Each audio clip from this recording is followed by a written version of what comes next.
Thank you, congratulation. Thank you. Excellent. ಈಗ ಈ ಹೇ ಪ್ರಭು ಮೋದಿನಲ್ಲಿ ನಮ್ಗೆ ಪಾತ್ರ ಕೊಟ್ಟು ನನ್ನ ಇಂಡಸ್ಟ್ರಿಗೆ ವಾಪಸ್ ಬರಕ್ ಕಾರಣ ಆದಂತೆ thank you so much. Grateful to you. ಇವಾಗ ನಾವು ವೆಂಕಟ್ ಸರ್ ನ ನಿರ್ದೇಶಕರು ಅಂತ ಕರಿಬೇಕಾ, ಆಕ್ಟರ್ ಅಂತ ಕರಿಬೇಕಾಗುತ್ತೆ? ಈ ಸಿನಿಮಾದಲ್ಲಿ ಒಂದು ನೆಗೆಟಿವ್ ಕ್ಯಾರೆಕ್ಟರ್ ಎಷ್ಟು ಚೆನ್ನಾಗಿ ಅಭಿನಯಿಸಿದ್ದಾರೆ ಅಂದ್ರೆ ಪ್ಲೀಸ್ ಎಲ್ಲರೂ ಬಂದು ನೋಡ್ಲೇಬೇಕು. ಅವ್ರ ಫಸ್ಟ್ ಥ್ಯಾಂಕ್ ಯು.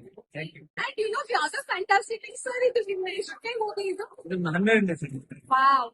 ಅಂಡ್ ಏನ್ ಗೊತ್ತಾ, ಇವರು ಪ್ರತಿ ಒಂದ್ ಸಿನಿಮಾದಲ್ಲೂ ಒಂದ್ ಸೋಷಿಯಲ್ ಮೆಸೇಜ್ ಇಟ್ಕೊಂಡೇ ತೆಗಿತಾರೆ. That takes a lot of courage. And ಇದ್ರಲ್ಲೂ ನಮ್ಮ ಹಳ್ಳಿಗಳಲ್ಲಿ ಇಂಡಿಯನ್ ರೂರಲ್ ಸೀನ್ ನಲ್ಲಿ ಏನು ಒಂದು ಡಾಕ್ಟರ್ ಶಾರ್ಟೇಜ್ ಇದೆ, ಬೇರೆ ಸಮಸ್ಯೆಗಳಿದೆ, ಅದನ್ನ ತುಂಬಾ ಚೆನ್ನಾಗಿ ಹೈಲೈಟ್ ಮಾಡಿದ್ದಾರೆ. ಎಲ್ರು ಬಂದು ನೋಡ್ಲೇಬೇಕು.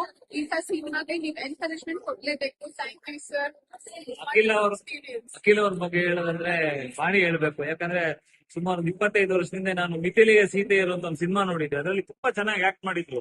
ಅವತ್ತು ನಾವು ಸ್ಕ್ರೀನ್ ಅಲ್ಲಿ ನೋಡಿದ್ವಿ. ನಮ್ಗೆ ನಾನು ಸೋ ಅದೃಷ್ಟ ಏನಂದ್ರೆ ಅವ್ರು ಒಂದು ಸಿನಿಮಾ ಆಕ್ಟ್ ಮಾಡ್ತಾರೆ ಅಂತ ನಮ್ಗೆ ಅದ್ಭುತ ಎಕ್ಸ್ಪೆಕ್ಟ್ ಮಾಡಿರ್ಲಿಲ್ಲ. ಯಾವ್ದೋ ಒಂದು ಹಿಂಗೆ ಪ್ರೊಫೈಲ್ ಬಂತು ನನಗೆ. ನಾನು ನೋಡಿದ ತಕ್ಷಣ ಇವರು ಹಳೆ ಅಖಿಲ್ ಅವರಲ್ವಾ ಅಂತ ಹೇಳಿದ ತಕ್ಷಣ ಅವರೇ ಅವ್ರು ಫೋನ್ ಮಾಡಿದಾಗ, so she is a wonderful lady that she supported our movie from the pre production, post production, till release, promotion, everything ಅವ್ರು ನಮ್ಮ ಹಿಂದೆ ನಿಂತರು.